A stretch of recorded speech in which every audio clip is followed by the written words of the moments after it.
तर good morning सगळ्यांना। सगळ्यात अगोदर तर तुम्हा सगळ्यांना अक्षय तृतीयेच्या खूप खूप शुभेच्छा। 3.5 मुहूर्तांपैकी एक असा दिवस ज्या दिवशी आपण जे काही चांगलं काम करतो त्याचं फळ कधीच संपत नाही। म्हणून आजच्या दिवशी घरी सणाची तयारी चालू झाली आहे। आता सकाळीच मला इथं स्वयंपाक बनवायचा होता, त्यामुळे म्हटलं अगोदर रस बनवून फ्रीजमध्ये ठेवावा, त्यानंतर आपण बाकी तयारी करूया। असं म्हणतात की आजच्या दिवशी नवीन वस्तू घेण्यापेक्षाही जास्त महत्त्व आहे ते म्हणजे दानाला। कोणा गरजूला पाणी किंवा अन्न दिलं तरी त्याचं पुण्य अक्षय राहतं। आणि आजच्या दिवशी ना पित्र सुद्धा घातलं जातात, त्यामुळे म्हणलं सकाळी सकाळीच आपण लवकर स्वयंपाक करून घेऊया। त्यामुळे मग नंतर पटकन कुरड्या पापड वगैरे अगोदर काढून घेतला आणि त्यानंतर भजी वगैरे सुद्धा काढून घेतले। आणि इकडे ना दादाची पित्राची तयारी चालू होती।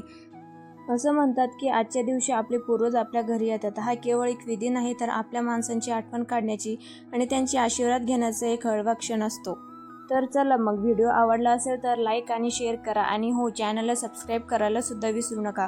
परत भेटूया उद्याच्या अशा नवीन छानशा व्हिडिओमध्ये। तोपर्यंत बाय बाय, काळजी घ्या आणि